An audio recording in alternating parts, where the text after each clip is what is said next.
Pecadores nas mãos de um Deus irado, a realidade do inferno e a graça que nos livra da condenação. Graça e paz. Sejam muito bem-vindos ao canal Discernimento Bíblico. Hoje, chegamos a um tema que quase desaparece de muitos púlpitos. Um assunto que constrange, que incomoda, que muitos evitam mencionar. Hoje, falaremos sobre a ira de Deus, o juízo final e a realidade do inferno. Mas antes de prosseguir, precisamos esclarecer algo muito importante. Este estudo não pretende produzir terror vazio, não pretende manipular pessoas por meio do medo. Também não pretende apresentar Deus como alguém cruel, descontrolado ou que sente prazer no sofrimento humano. Nosso propósito é ouvir aquilo que as Escrituras revelam, porque o mesmo Deus que é amor também é santo. O mesmo Deus que oferece misericórdia também é justo. O mesmo Cristo que recebeu pecadores foi aquele que mais solenemente advertiu sobre o juízo. E não podemos apresentar o amor de Deus apagando sua santidade.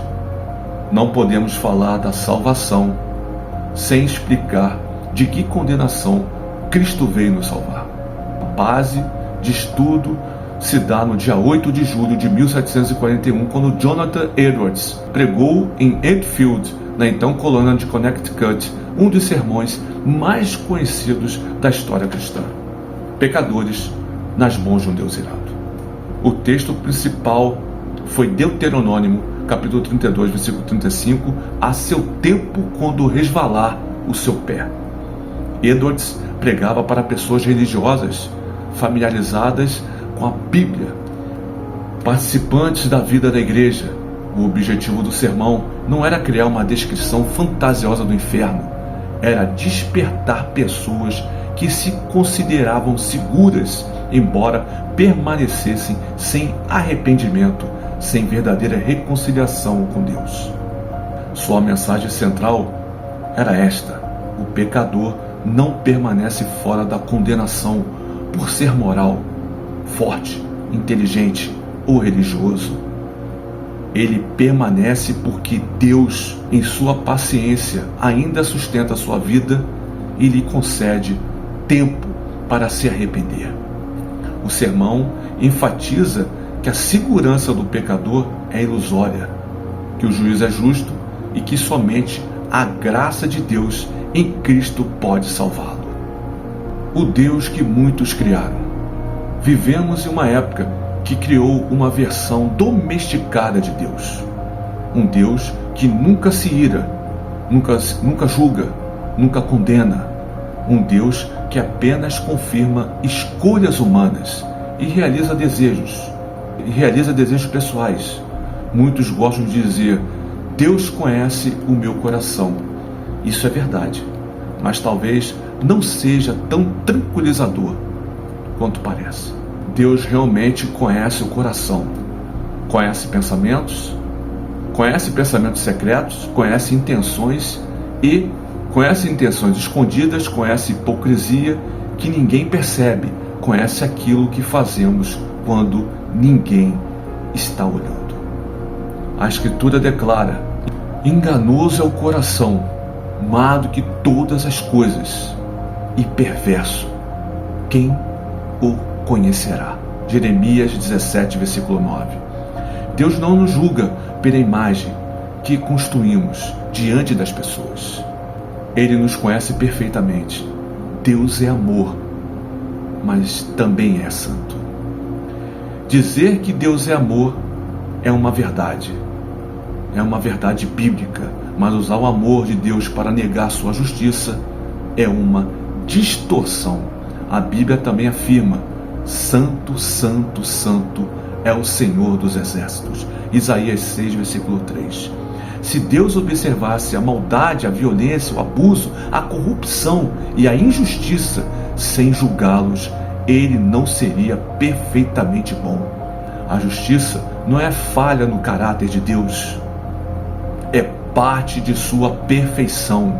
o salmista declara: Deus é um juiz justo, um Deus que se ira todos os dias. Salmo 7, versículo 11. Essa ira não deve ser confundida com raiva humana. Nós nos iramos por orgulho, frustração, egoísmo, perda de controle. Deus não perde o controle.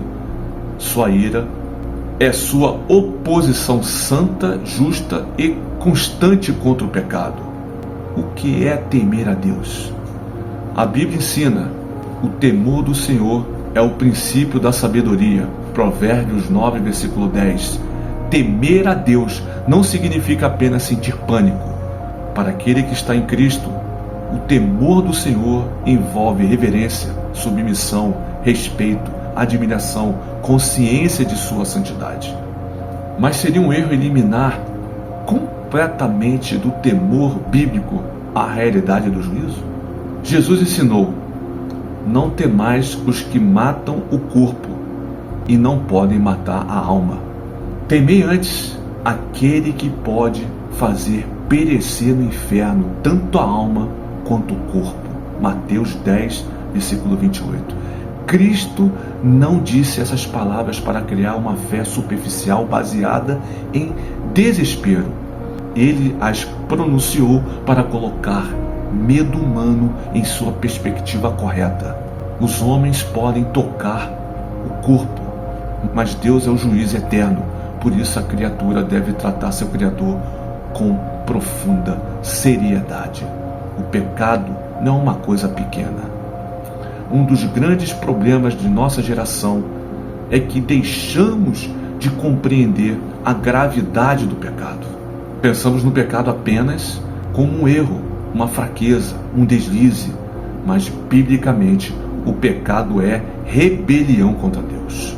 Davi, depois de cometer adultério e participar da morte de Urias, confessou: contra ti, somente pequei e fiz o que é mal perante os teus olhos. Salmo 51, versículo 4.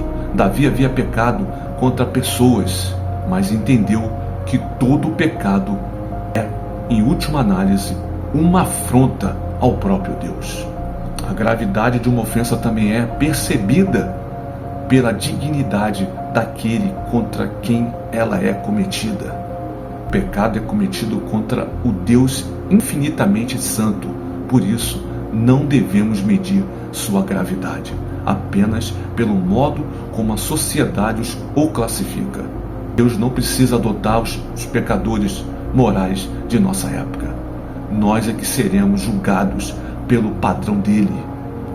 Filhos da desobediência.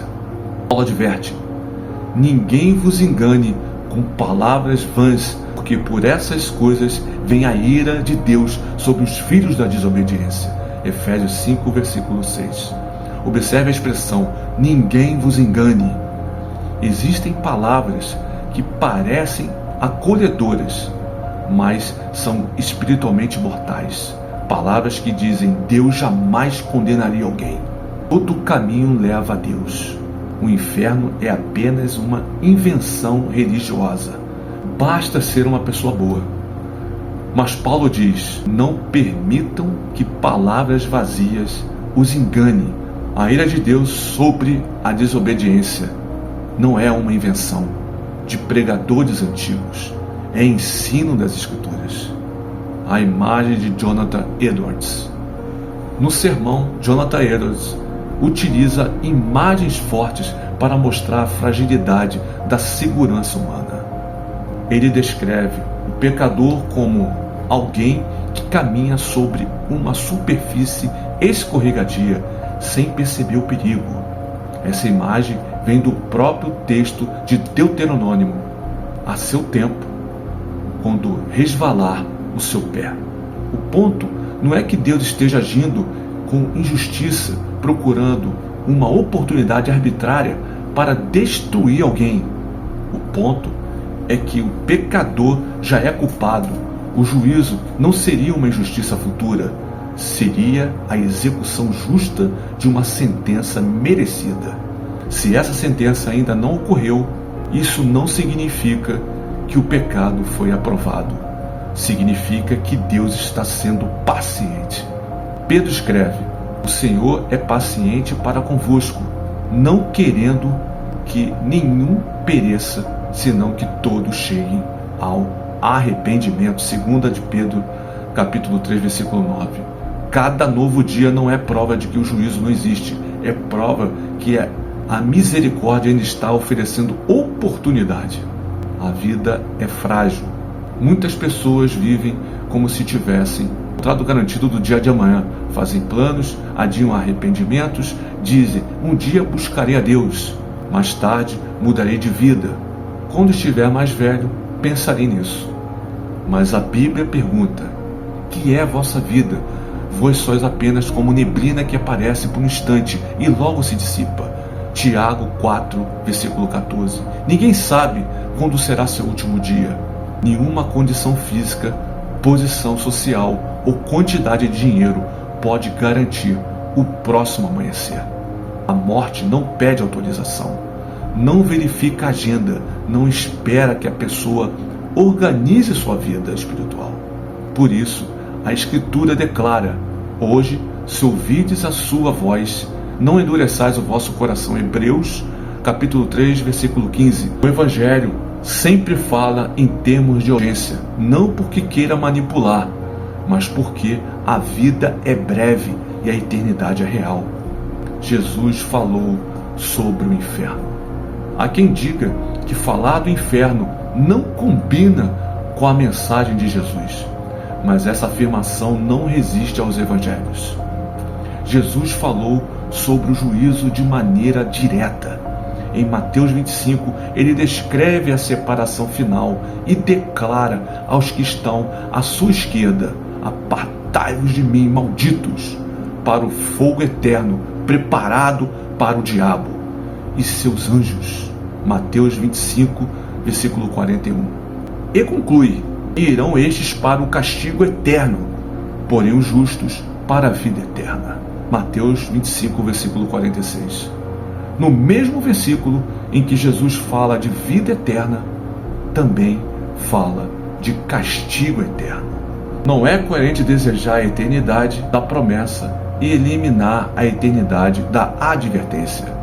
Jesus também descreveu o inferno como um lugar de exclusão, choro e ranger de dentes. Mais terrível do que qualquer imagem de fogo é a sentença: nunca vos conheci, apartai-vos de mim. Mateus 7, versículo 23. O terror central da condenação é ser definitivamente afastado da presença favorável de Deus. É estar sem reconciliação, sem esperança, sem possibilidade de mudança. O juízo final. Apocalipse descreve o grande trono branco. Diante dele comparecem os mortos, grandes e pequenos. Os livros são abertos. Cada pessoa é julgada e aqueles cujos nomes não estão escritos no livro da vida são lançados no lago de fogo, chamado de segunda morte.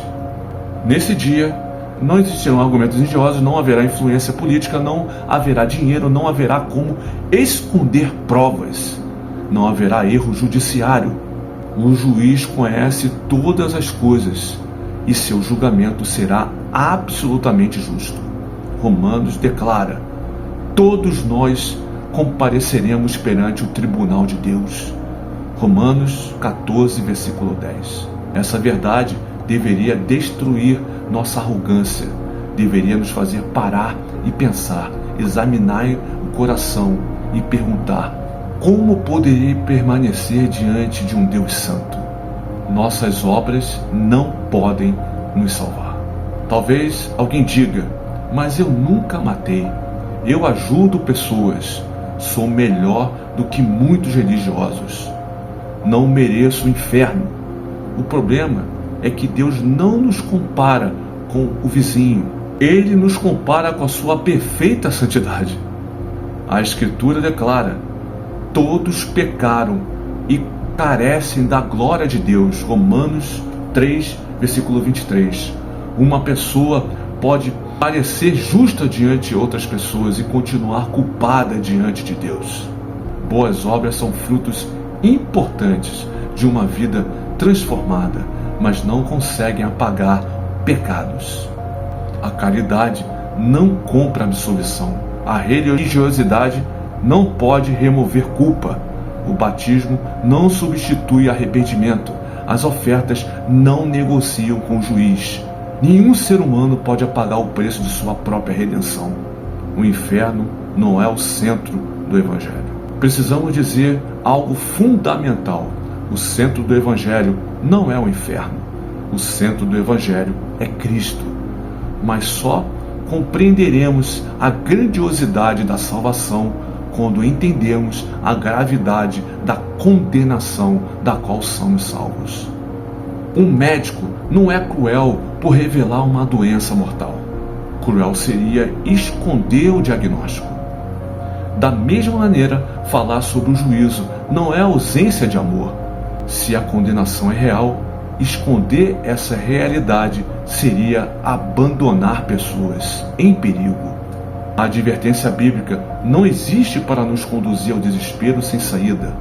Ela existe para nos conduzir a Cristo. Cristo nos livra da ira futura. Paulo descreve Jesus como aquele que nos livra da ira vindoura. 1 Tessalonicenses 1:10. Isso responde à pergunta central: por que Cristo veio? Ele veio revelar o Pai, veio cumprir a lei, veio anunciar o reino, veio buscar e salvar o perdido e veio livrar o seu povo da condenação eterna. Jesus não morreu apenas para melhorar nossa autoestima, não morreu apenas para nos tornar pessoas bem-sucedidas, não sofreu para garantir riqueza terrena.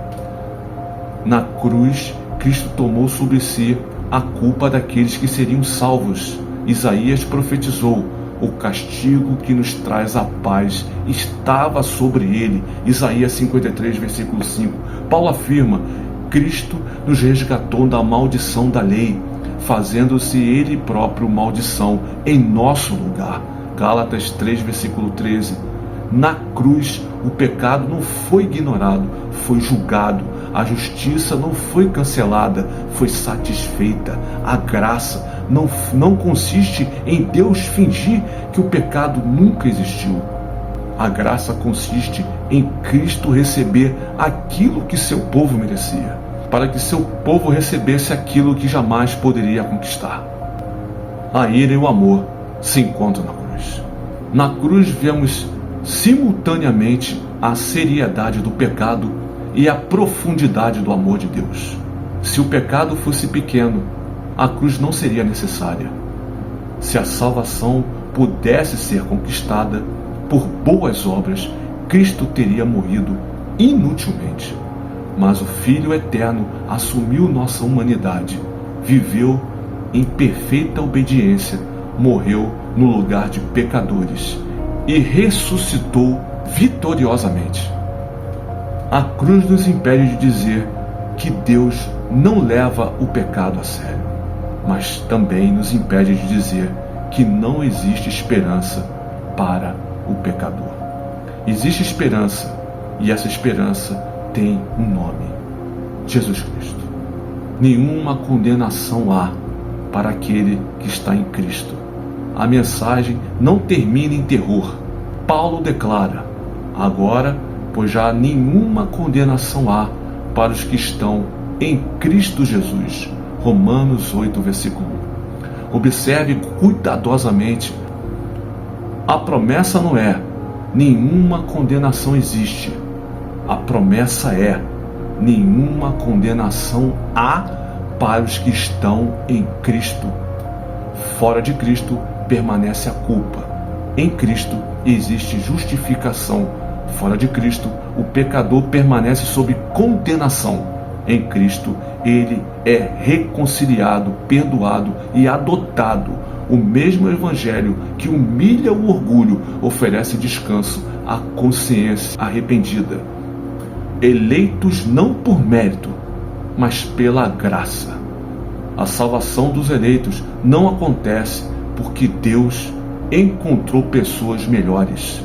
Não acontece porque alguns eram mais inteligentes, religiosos ou moralmente superiores. Todos estavam espiritualmente mortos. Todos dependiam da graça. Paulo escreve: Deus, sendo rico em misericórdia, por causa do grande amor com que nos amou, estando nós mortos em nossos delitos e nossos pecados, nos deu vida justamente com Cristo. Efésios 2, versículos 4 e 5. Deus não encontrou seus filhos tentando chegar até Ele por suas próprias forças. Ele os encontrou mortos em pecados, chamou-os eficazmente e deu-lhes vida, concedeu arrependimento, concedeu fé, uniu-os a Cristo e os livrou da condenação. Por isso, ninguém poderá se gloriar diante de Deus. A salvação pertence inteiramente ao Senhor. O verdadeiro temor produz arrependimento. O temor bíblico não deve produzir apenas emoção momentânea. Não basta ouvir uma mensagem sobre o inferno, sentir medo por algumas horas e depois continuar vivendo da mesma maneira. Paulo ensina: a tristeza, segundo Deus, produz arrependimento para a salvação. 2 Coríntios 7, versículo 10. O verdadeiro temor conduz à confissão, à mudança de mente, ao abandono, à autossuficiência, à busca por misericórdia. A pessoa deixa de perguntar: como posso escapar das consequências sem abandonar meu pecado? E começa a perguntar: como posso ser reconciliado com Deus, contra quem pequei? Essa é a diferença entre medo das consequências e arrependimento verdadeiro. Não fuja apenas do inferno, corra para Cristo. Há pessoas que desejam escapar do inferno, mas não desejam Cristo. Querem segurança eterna, mas não querem submissão. Querem perdão, mas não querem abandonar o pecado. Querem o céu, mas não querem o Deus do céu. Essa não é a fé salvadora. O Evangelho não oferece apenas uma saída da condenação. Oferece reconciliação com Deus. Cristo não é somente um meio para evitar o castigo. Ele é o próprio tesouro da salvação. A vida eterna é conhecer o Pai e o Filho enviado por Ele. Portanto, não corra apenas para longe do inferno. Corra para Cristo. A porta da misericórdia ainda está aberta. A mensagem de Jonathan Edwards era severa, mas não terminava sem esperança. O sermão chamava os ouvintes a despertarem enquanto a oportunidade de misericórdia ainda estava diante deles. A mensagem continua válida. Enquanto existe vida, a convocação do Evangelho permanece. Buscai o Senhor enquanto se pode achar. Invocai-o enquanto está perto. Isaías 55, versículo 6. Cristo declarou: o que vem a mim, de modo nenhum o lançarei fora. João 6, versículo 37. Veja a beleza desse convite. O mesmo Cristo que adverte sobre o juízo promete receber todo aquele que verdadeiramente vem a Ele. Não existe pecado maior do que a suficiência do seu sacrifício. Não existe culpa que seu sangue não possa purificar. Não existe passado que sua graça não possa redimir. A questão é: você virá a Cristo? Um apelo àqueles que estão dentro da igreja. Lembre-se de que Jonathan Edwards pregou essa mensagem a pessoas religiosas. Isso deve nos fazer examinar nós mesmos. Frequentar cultos não salva. Ter uma Bíblia em casa não salva. Possuir um cargo na igreja não salva. Ser filho de cristão não salva. Conhecer doutrina reformada não salva. Falar sobre eleição não salva. Somente Cristo salva. A pergunta não é apenas: você acredita que Jesus Cristo existiu? A pergunta é: você está em Cristo? Você nasceu de novo? Existe arrependimento? Existe fé? Existe amor por Cristo? Existe luta contra o pecado? Existe perseverança? Não examine apenas os falsos pregadores, examine também seu próprio coração. E para concluir, o inferno é real, o juízo é certo, o pecado é grave, a vida é breve, Deus é santo. Nenhum pecador conseguirá justificar a si mesmo diante do tribunal divino. Mas essa não é toda a mensagem. Cristo veio, Cristo obedeceu, Cristo morreu, Cristo suportou a condenação do seu povo, Cristo ressuscitou, Cristo reina, e todo aquele que verdadeiramente crê nele possui vida eterna. O propósito deste estudo não é deixar você olhando para o abismo, é fazer você olhar para a cruz, porque somente quando entendemos aquilo que merecíamos, começamos a perceber a grandeza daquilo que recebemos. A graça deixa de parecer comum, o perdão deixa de parecer barato, a cruz deixa de ser simples símbolo religioso e Cristo se torna infinitamente precioso. Para encerrar, talvez hoje você tenha percebido que está confiando em sua moralidade, em sua religião, em suas boas obras, em sua própria opinião sobre Deus. Abandone essa falsa segurança. Você não precisa construir uma defesa diante de Deus. Precisa de um Salvador. Arrependa-se. Creia no Evangelho. Corra para Cristo. Nele existe perdão. Nele existe reconciliação. Nele existe nova vida. E somente nele existe livramento da condenação eterna. E lembre-se sempre no lema deste canal: não acredite em mim, não acredite em homens, examine tudo pela palavra de Deus. 1 Tessalonicenses, capítulo 5, versículo 21. Que Deus nos conceda temor, arrependimento e verdadeira fé em Cristo. Que Deus o abençoe e até o próximo estudo.